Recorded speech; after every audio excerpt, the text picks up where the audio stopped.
Welcome to the life you crave. Simple and sustainable weight loss for women who have better things to do than diet. I'm your host, Leah Pinelli. I help ambitious, badass women stop overeating, overworking, and overgiving to lose weight from a place of love. I'll help you simplify weight loss, end your overwhelm, and create the life you crave. If you like what you hear, please like and subscribe to this podcast. Let's get started. Hello, my femmes. Here at the Life You Crave podcast, we are re-releasing some of our greatest hits, podcasts from our show that have had the most downloads, the most popularity. We wanted to re-release them here so that they would be right at the top of your podcast feed so that you can dive in and enjoy all summer long. And if you haven't already, please head over to Facebook and find me, Leah Pinelli, and join our Life You Crave community there. It is our podcast community where we are expanding on what you are learning on the episode, diving deeper, building community, and having a lot of fun. So come on over to Leah Pinelli over at Facebook and join my Life You Crave community there. Can't wait to see you.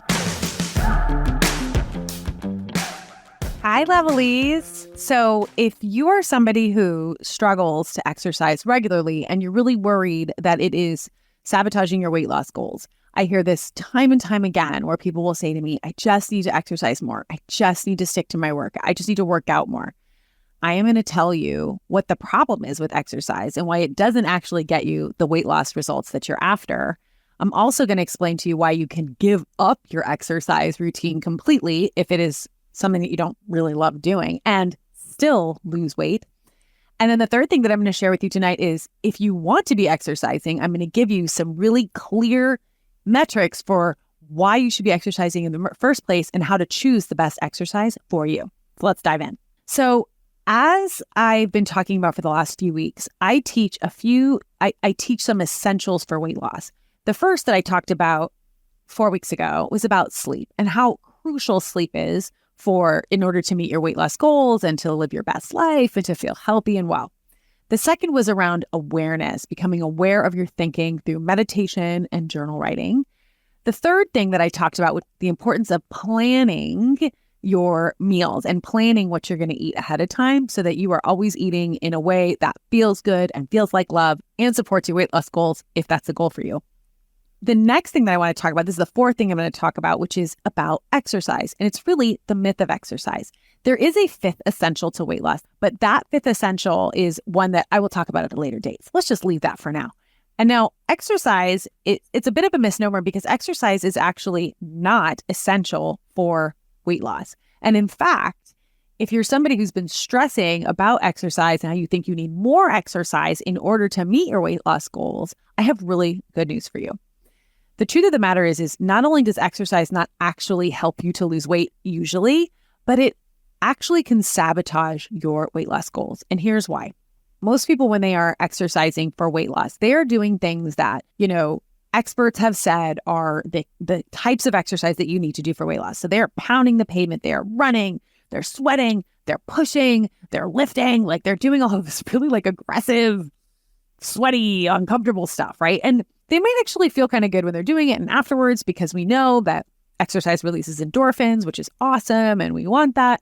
But at the same time, we tend to lose motivation really quickly for exercise when it's not actually aligned with what actually feels good and what actually feels like love, what has a net positive effect on our lives.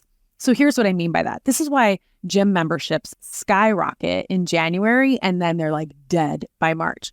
Because people feel like they need all of this motivation in order to exercise, in order to do the types of exercise that are required for weight loss.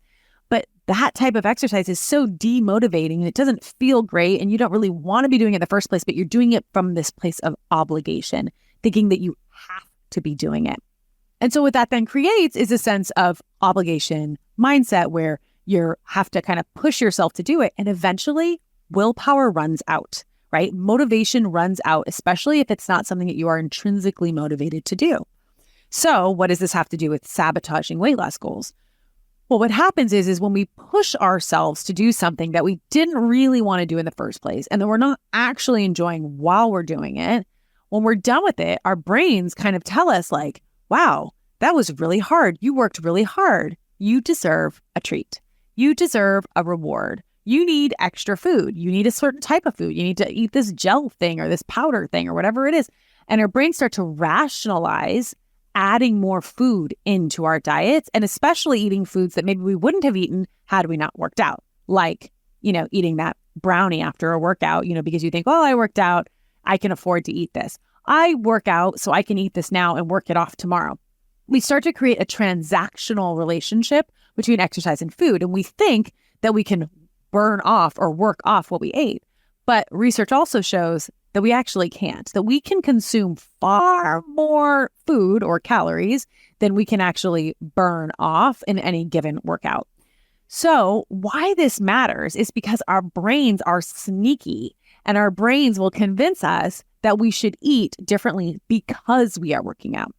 So what I like to teach my clients is I like to teach my clients to stop working out if they're doing it and they don't enjoy it, and they're doing it because they think they need to do it to lose weight. Because most of the time, it will not actually have the effect that they're after.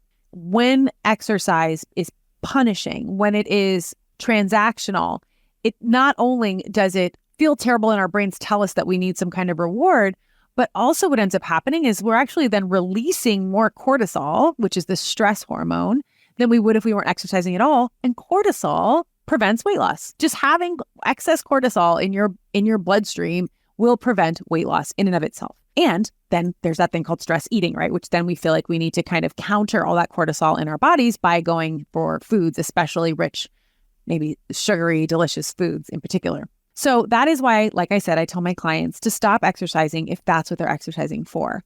Now, I promised you that I would also tell you how to actually choose the best exercise for you and why you might actually want to exercise regularly.